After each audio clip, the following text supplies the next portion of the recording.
Assalamualaikum warahmatullahi wabarakatuh. Yang terhormat Pak Ari Kurniawan, STMkom, dan rekan-rekan yang menyaksikan.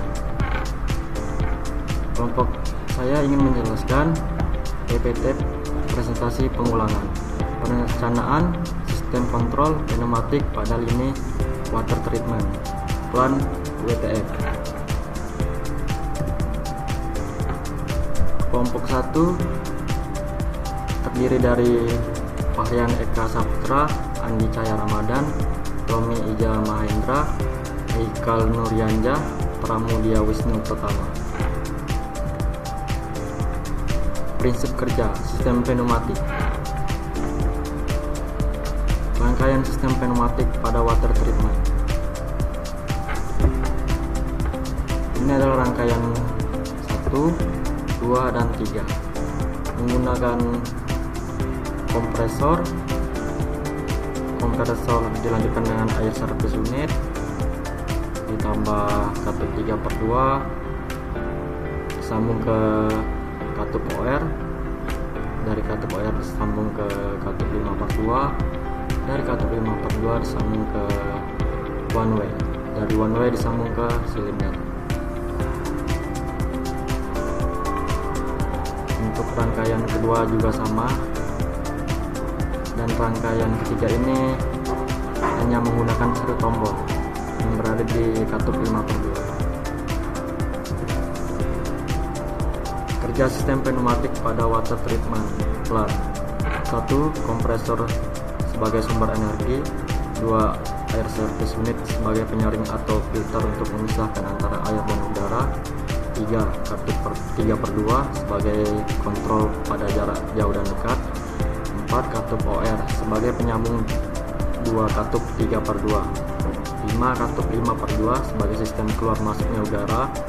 6. One way untuk mengatur debit udara yang masuk ke silinder. 7. Double acting silinder sebagai tempat masuknya aliran fluida mendorong piston maju dan mundur. 8. Rangkaian 1 one way diatur 20% untuk mengantar kecepatan buka tutup selama 5 detik. 9. Rangkaian 2 one way diatur 30%. 10. Rangkaian 3 untuk one way diatur 35% untuk mengatur buka tutup selama 1 detik.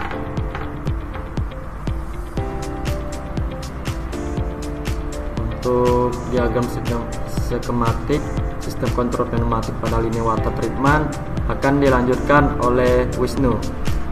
Wisnu, silakan.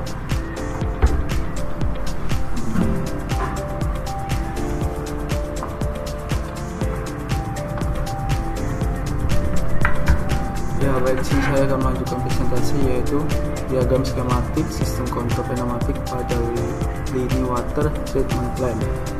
Yaitu 1. Perhitungan diameter silinder, bore size. Untuk menggerakkan katup dengan kekuatan dorong 30 kg menggunakan tekanan angin standar, yaitu asumsi 6 bar atau 6,11 kg cm3. Berikut perhitungannya. Luas penampang piston A, yaitu A sama dengan tekanan P, daya F sama dengan 6,11 kg cm3, 30 kg sama dengan 4,91 cm. Diameter piston D, yaitu D sama dengan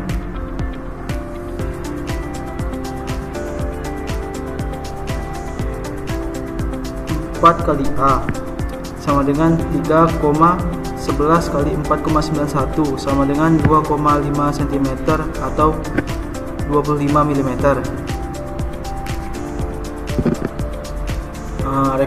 Rekomendasi desainnya yaitu untuk pipa treatment sebesar 20 inch. Disarankan menggunakan silinder dengan bor 40 mm atau 50 mm. Hal ini memberikan tenaga cadangan untuk mengatasi gerakan friction pada packing katup yang biasanya mengeras akibat suhu panas strain. Diagram skematik yaitu sistem kontrol pneumatiknya itu yang nomor 2, perhitungan diameter silinder, bore size, untuk menghasilkan gaya dorong sebesar 15 kg dengan asumsi yaitu tekanan udara kerja standar dari kompresor sebesar 6 bar. Sama tutup kurung 6,11 kg atau sama dengan cm kubik. Berikut adalah perhitungannya. Luas penampang piston yang dibutuhkan A sama dengan tekanan P, gaya F sama dengan 6,11 kg atau cm kubik 15 kg sama dengan 2,45 cm. Diameter piston D sama dengan 4 kali A sama dengan 3,144 kali 2,45 sama dengan 1,76 cm mm. Rekomendasi desanya itu meskipun secara hitung teknis diameter 17,6 mm sudah cukup. Untuk pipa ukuran 15 inch saat disarankan menggunakan silinder dengan bor 32 mm atau 40 mm. Hal ini bertujuan untuk mengatasi beban gesek, friction pada katup dan memastikan silinder memiliki umur pakaian yang panjang. Sedangkan nomor 3-nya yaitu perhitungan diameter silinder bore size untuk mendapatkan gaya dorong sebesar 10 kg pada setiap silinder dengan asumsi tekanan angin standar 6 bar atau 6,11 kg per cm kubik. Luas penampang piston A yaitu A sama dengan tekanan P, gaya F sama dengan 6,11 kg atau cm kubik. 10 kg sama dengan 1,6 cm. Sedangkan diameter piston D-nya yaitu D kali 4 kali A sama dengan 3,114 kali 1,64 sama dengan 1,44 cm atau 14,4 mm. Rekomendasi desainnya yaitu gunakan silinder dengan bor 25 mm atau mm atau 32 mm. Meskipun beban hanya 10 kg, diameter yang sedikit lebih besar diperlukan untuk memastikan respon cepat yaitu 1 detik guna menggerakkan katup pada pipa 10 inch. Baik, selanjutnya akan dilanjutkan oleh teman saya yaitu Haikal.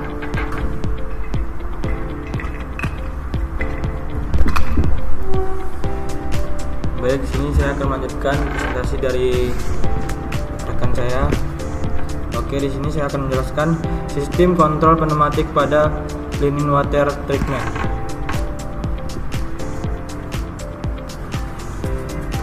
Kapasitas tangki 100 sampai 200 liter untuk meredam fluktuasi tekanan terutama pada silinder besar 20 inch. Fungsi utama: menyediakan udara bertekanan yang stabil, bersih dan andal. 2. Spesifikasi air service unit. Filtrasi 5 sampai 40 mikro untuk menyaring debu dan air. Tapi pressure gauge manometer untuk mengatur tekanan. Contoh 6 bar untuk gaya 30 kilo. Lubrikator memberikan kabut oli agar gerakan piston halus, terutama untuk operasi cepat 1 sampai 1,5 detik. Fungsi utama memastikan udara bersih, tekanan stabil dan pelumas optimal.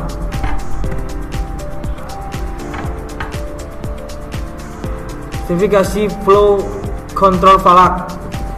Tipe inliner atau elbow dipasang langsung pada port silinder. Ukuran pot menyesuaikan diameter selang minimal 1 atau 4, 1/4 atau 3/8 agar aliran udara tidak terhambat. Fungsi utama mengontrol kecepatan gerak silinder secara halus dan stabil. Double ending silinder kerja ganda. Bor size diameter dalam. Pipa 20 inch 40 sampai 50 mm. Gaya kurang lebih 30 kg. Pipa 15 inch kurang lebih 32 mm. Gaya kurang lebih 15 kg. Pipa 10 inch 25 sampai 32 mm.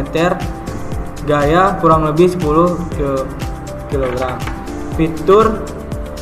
Fitur dilengkapi adjusting travel conditioning untuk meredam benturan saat akhir langkah silinder. Fungsi utama memastikan gerak katup halus, aman, dan tahan lama. 5.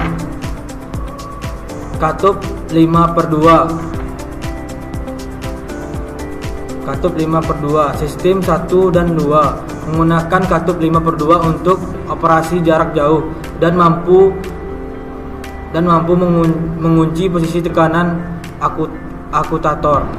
Sistem 3 menggunakan katup 3/2 sub button atau level dengan spring retur. Sesuai kebutuhan cukup satu tombol. Fungsi utama mengendalikan arah dan posisi gerak aktuator secara aman dan efisien.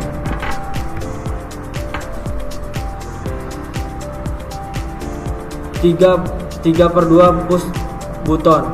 Tipe katup arah udara 3/2 dengan push button. Fungsi mengontrol aliran udara, buka katup silinder dengan satu tombol. Aplikasi cocok untuk sistem dengan kontrol sederhana dan manual. Fungsi utama menggerakkan aktuator secara cepat dan mudah dengan satu tombol. Katup OR pneumatik. Tipe katup logika OR untuk sistem pneumatik. Fungsi mengalirkan udara dari dua sumber ke satu aktuator atau aktuator bekerja jika salah satu sumber aktif. Fungsi utama memastikan aktuator dapat bekerja dari lebih dari satu sumber udara secara aman dan efisien. Oke, baik. Selanjutnya akan dijelaskan sama rekan saya, Tommy. Baiklah, saya akan melanjutkan dari presentasi dari teman-teman. Sebelum saya dapat di troubleshooting. Troubleshooting itu ada 5. Yang pertama itu ada kompresor. Yang kedua ada air service unit. Ada yang nomor 3 itu ada flow control valve. Yang keempat ada double acting cylinder. Yang kelima ada 5/2 mechanical atau solenoid valve. Baik, yang pertama yang akan saya bahas yaitu tentang kompresor. Yang pertama itu ada masalah tekanan tidak mencapai 6 sampai 8 bar. Ada penyebabnya. Penyebabnya yaitu kebocoran pipa, filter udara kotor, pressure switch salah set. Ada solusinya. Solusinya yaitu cek kebocoran, bersihkan atau ganti filter udara. Baik, lanjut yang nomor 2, air service unit. Yang pertama itu ada masalah tekanan drop saat silinder bekerja. ada penyebabnya, yaitu filter udara tersumbat atau FRL atau air service unitnya itu terlalu kecil. Jadi solusinya itu yaitu bersihkan filter, setel ulang regulator. Pokok kedua poin masalahnya yaitu oli tidak keluar dari lubrikatornya. Penyebabnya yaitu needle valve tertutup dan holinya habis. Solusinya yaitu isi ulang oli, atur tetesan oli. Yang ketiga itu ada flow control valve. Yang pertama ada masalahnya yaitu kecepatan silinder tidak stabil atau tersendat. Penyebabnya yaitu debu menyumbat katup. Solusinya buka penuh katup untuk bersihkan lalu setel ulang. Poin yang kedua masalahnya tidak bisa capai target waktu. Penyebabnya pemasangan terbalik meter in dan meter out. Solusi yang saya dapat yaitu pastikan arah panah katup sesuai fungsi meter out. Baik, kita masuk yang keempat yaitu double acting cylinder. Poin yang pertama itu masalahnya biasanya itu di piston tidak bergerak meski ada tekanan. Penyebabnya beban mekanis berat, sealnya bocor. Solusinya lepaskan beban, ganti seal jika bocor. Poin kedua benturan keras di ujung gerakan. Penyebabnya cosing terlalu longgar. Solusi baut cosing searah jarum jam.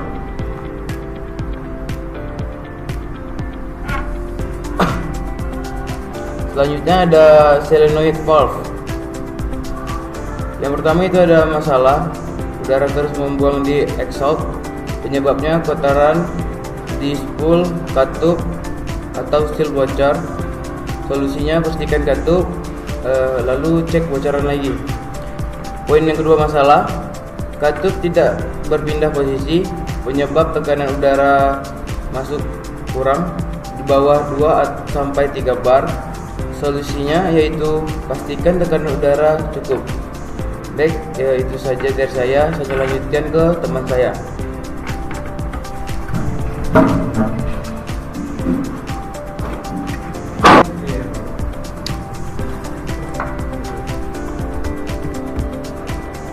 Baik, di sini saya akan melanjutkan presentasi dari teman saya tadi, yaitu jadwal perawatan. Yang pertama yaitu kompresor. Jadwal perawatan kompresor harian yaitu seperti buang air kondensasi dari tangki. Kalau bulanan, bersihkan filter udara yang masuk. Kedua, perawatan kompresor, menguras air kondensasi secara rutin. Yang kedua, membersihkan filter agar kompresor tidak bekerja berat. Tujuannya menjaga tekanan stabil dan memperpanjang umur kompresor. Yang kedua, air service unit FRL harian. Hariannya yaitu cek level oli pada lubrikator. Kedua, pastikan tekanan regulator sesuai setelan, misal 6 bar. Mingguannya, bersihkan gelas filter dari air dan debu. Perawatan FRL, mengisi oli lubrikator jika habis. Kedua, membersihkan gelas filter dan elemen filter. Ketiga, memeriksa kerja regulator agar tekanan stabil. Tujuannya agar udara tetap bersih, terkontrol tekanannya, dan pelumasan silinder optimal. Tiga, yaitu perawatan flow control valve one way. Ini langsung ke bulanan ya. Bulanannya yaitu uji kecepatan gerak silinder. Yang kedua, pastikan baut pengunci tidak kendor sehingga waktu gerak tetap stabil. Perawatan flow control valve. Periksa dan kencangkan baut pengunci. Kedua, bersihkan valve dari debu atau kotoran jika perlu. Yang ketiga, pastikan aliran udara tidak terhambat. Tujuannya agar menjaga gerakan silinder stabil dan sesuai target waktu. Yang keempat yaitu double action cylinder. Mingguan, perawatan mingguannya yaitu periksa kebocoran udara pada selang dan fitting. Yang kedua, pastikan batang piston bersih dari debu atau karat. Perawatan setiap 6 bulan sekali, periksa kondisi seal dalam silinder. Perawatan silinder yaitu seperti membersihkan batang piston dan area sekitar. Kedua, memeriksa dan mengganti seal jika aus. Yang ketiga, pastikan gerakan piston halus dan bebas hambatan. Tujuannya menjaga silinder tetap bekerja lancar, kedap udara dan tahan lama. 5 yaitu katup 5/2. Perawatan bulanannya yaitu cek fungsi tombol manual atau coil solenoid. Pastikan respon cepat. Perawatan tahunannya yaitu bongkar katup dan bersihkan spool dari endapan oli atau kotoran. Perawatan katup 5/2 yaitu membersihkan bagian dalam katup, memeriksa kelancaran gerak spool, mengganti seal jika aus. Tujuannya agar menjaga katup tetap responsif dan handal. Yang keenam yaitu katup OR. Perawatan hariannya yaitu cek visual kebocoran. Bulanannya bersihkan katup dan cek fungsi buka tutup. Perawatan tahunannya yaitu overhaul ringan, ganti seal bila perlu. Perawatan katup OR. Yang pertama yaitu membersihkan kotoran atau kerak. Yang kedua, memeriksa kebocoran. Yang ketiga, melumasi bagian bergerak. Yang keempat, mengganti seal atau komponen yang aus. Tujuannya agar menjaga katup tetap aman dan berfungsi optimal.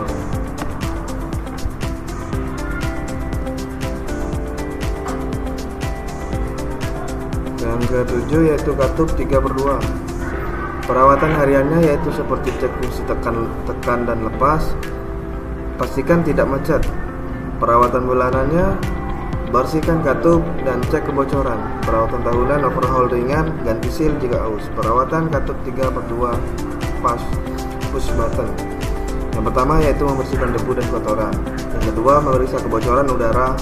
Yang ketiga, melumasi bagian bergerak. Yang keempat, mengganti seal dan pegas bila rusak. Tujuannya untuk memastikan katup bekerja lancar dan responsif. Sekian dari saya, terima kasih.